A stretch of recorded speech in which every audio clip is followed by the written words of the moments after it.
Hi there, welcome back. I'm CJ, better known as the Candle Doctor. I'm here to teach, demonstrate, and entertain about the wonderful world of candle making. Today, I'd like to talk about what makes a candle. What are the components? There's a lot of different components. Today, we're going to cover some of the basics. First thing you need is wax. Several types of waxes. The most common one is paraffin. This is a block of paraffin. First thing I just want you to notice is pretty much translucent, okay? It also throws fragrance very well, which is why it's most commonly used in candle making. However, there's a lot of people that like natural waxes. Probably the most common natural wax that we see used is soy wax. Soy wax could come in a block form, but most of the time it comes in flakes, as you can see here. Another natural wax that you see used is beeswax. Beeswax also mostly sold in block forms. Notice the difference between beeswax and paraffin. While this is a little more translucent, this one's much more of a solid. The other thing about beeswax is it tends to be very expensive. Churches do like it because it's a natural wax. So you'll see it a lot on the altar in churches. Another common wax, mostly found in Asia, is palm wax. Palm wax has got a lot of little beads to make up its component here. It's not as good as a wax to use to make candles throw good as far as fragrance throw. Also, it's a little bit harder to burn, so not as commonly used here in the US. Another wax that's gaining a lot of popularity is coconut wax. Coconut wax is extremely soft, so you don't see it in block form or flake form, and you can't use it at 100%. You have to blend it. So those are basic waxes. There are other waxes out there. There are apricots as well, and there's some new ones that are coming out. But this generally covers the basic waxes that you would be using to make candles. Now, candles sometimes the waxes sometimes needs additives to make it better. Sometimes to hold the fragrance in, to make it stick better to the jar. There's different purposes for that. I just want to share some of the additives. The first one I'm going to share for you is called micro wax. Okay? Very sticky and tacky, and this will help it keep it sticky to the jar.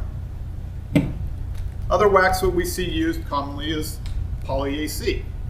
Poly AC would be used for probably more like stick candles, different purpose than you would use for a jar candle. It hardens the wax, but also helps prolong the burn. Then UV. UV is an additive that we put into the wax formula, and that it helps it keeping from changing color. Because if you're going to sell your candles are going to be displayed in let's say a public retailer. It's going to be under lights quite a bit. And so that candle that holds its color, UV helps it stabilize the color so it doesn't change. Next, probably the most important thing for candle making, the fragrance. Okay? If we have a saying in the candle business, if it doesn't smell, it doesn't sell. So fragrance is a very important ingredient. Do notice fragrance, it's a liquid form in room temperature, and when we do make it into the candle, this candle has about 7% fragrance. It's still liquid in here, but I have so much solid around it, it contains it. And then a lot of you are going to probably want to color your candles. So we have candle dye. So those are mostly the most common, components that we use when we make a candle. What kind of candles can we make with these? Most common one I see out there is container candles, jar candles, okay? We also can make what we call votive candles. Now, a votive candle would go inside a glass vehicle, and then we would light it and burn it, because when you light it, it's gonna liquefy pretty quick. Another common one is tea lights. Stick candles. Sometimes we call them dinner candles. Pillar candles. We see these quite a bit.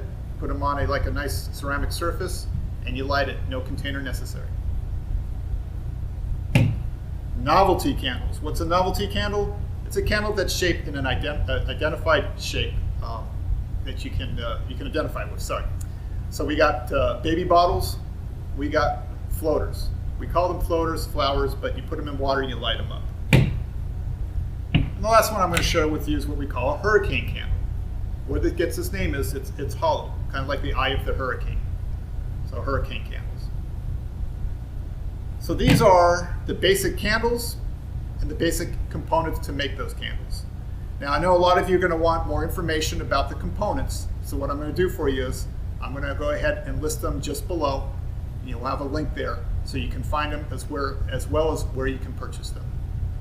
So a quick overall of the major components of candles. In future podcasts, we'll get a little bit more in depth. We'll cover them individually so you guys can understand them. But this way you have a general background. So thank you for joining me today.